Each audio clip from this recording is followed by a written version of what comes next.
The transition from the Ming dynasty to the Qing dynasty was a period marked by intense political upheaval, social unrest, and significant military conflicts. This tumultuous era in Chinese history saw the fall of one of China's longest reigning dynasties, the rise of a new foreign power, and the establishment of what would become the last imperial dynasty of China. The intricate interplay of internal strife, external threats, and the ambition of key historical figures shaped the course of this transformative period. The Ming dynasty, which had ruled China since 1368, began to show signs of decline in the late 16th and early 17th centuries. A combination of factors contributed to this decline, including economic difficulties, administrative corruption, natural disasters, and military defeats. The economic problems were partly due to the depletion of silver, which was the main currency for taxes and trade.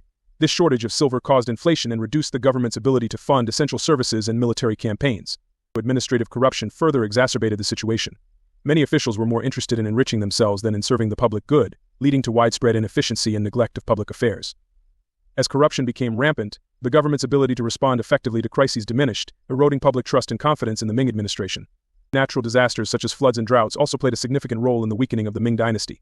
These calamities devastated agricultural production, leading to food shortages and famines that caused widespread suffering among the population. The inability of the government to provide adequate relief and support during these times of need further undermined its legitimacy and authority. In addition to these internal challenges, the Ming dynasty faced significant external threats, particularly from the Manchu people in the northeast. The Manchus were a semi-nomadic people who had gradually unified under the leadership of Nurhaci, the founder of the later Jin dynasty, which would later become the Qing dynasty. Nurhaci began to consolidate power and expand his influence in the early 17th century, establishing a strong military force and laying the groundwork for the eventual conquest of China. The internal unrest within the Ming dynasty came to a head with the outbreak of a massive peasant rebellion led by Li Ziqiang. Li Ziqiang, a former soldier turned bandit, capitalized on the widespread discontent among the peasantry and gathered a large following.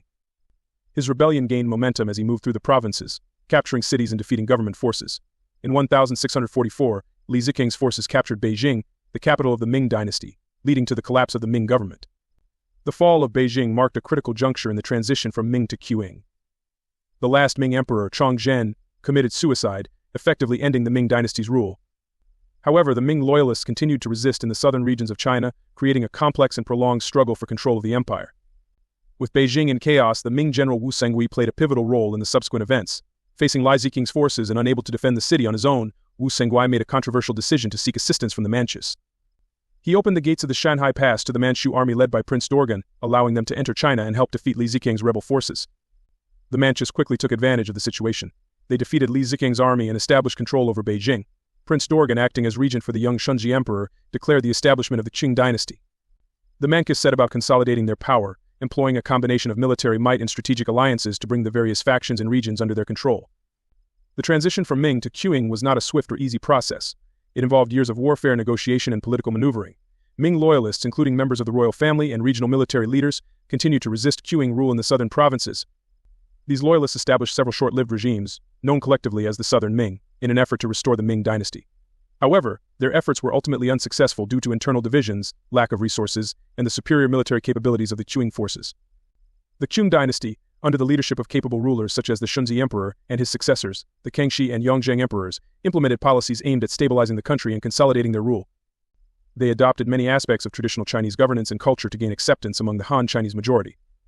The Qing rulers maintained the Confucian bureaucratic system, upheld the civil service examination system, and promoted Chinese cultural practices, which helped to legitimize their rule and facilitate the transition. One of the key strategies employed by the Qing to consolidate their power was the incorporation of Han Chinese elites into their administration. The Manchus established the banner system, which organized their military and administrative structure, and included Han Chinese bannermen alongside Manchu and Mongol bannermen. By integrating Han Chinese officials and scholars into their government, the Qing were able to draw on their expertise and local knowledge, thereby strengthening their control over the newly conquered territories. The Qing also undertook significant military campaigns to suppress resistance and expand their empire. These campaigns included the pacification of the southern provinces, where Ming loyalists continued to hold out, as well as the conquest of Taiwan, which had become a stronghold for Ming loyalists under the leadership of Zheng Chenggong, also known as Kaxinga.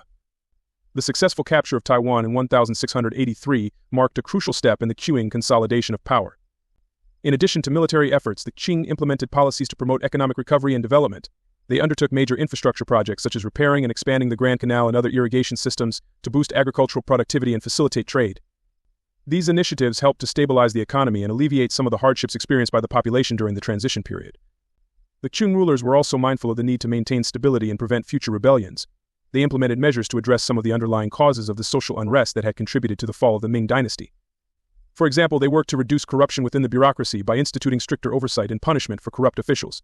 They also sought to improve the living conditions of the peasantry by implementing land reforms and providing relief during times of natural disaster. Cultural policies played a significant role in the Qing efforts to establish legitimacy and integrate the diverse populations under their rule. The Qing emperors were patrons of the arts and literature, supporting projects such as the compilation of the Kangxi Dictionary and the commissioning of major works of Chinese art and architecture.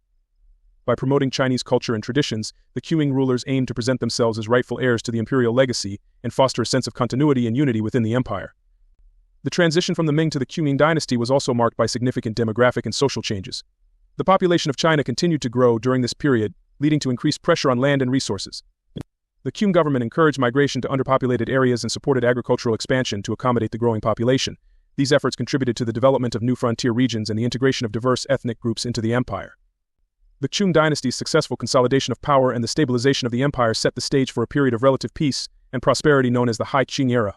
In this period, which lasted from the late 17th century to the early 19th century, was characterized by economic growth, cultural flourishing, and territorial expansion.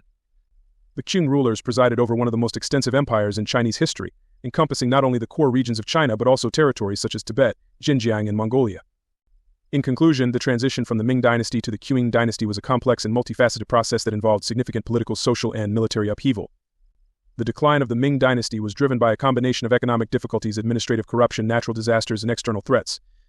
The rise of the Qing dynasty was facilitated by the military prowess and strategic acumen of the Manchu leaders, as well as their ability to integrate Han Chinese elites and adopt aspects of Chinese governance and culture. The Qing dynasty's successful consolidation of power laid the foundation for a period of stability and prosperity that would define much of the 18th century in China.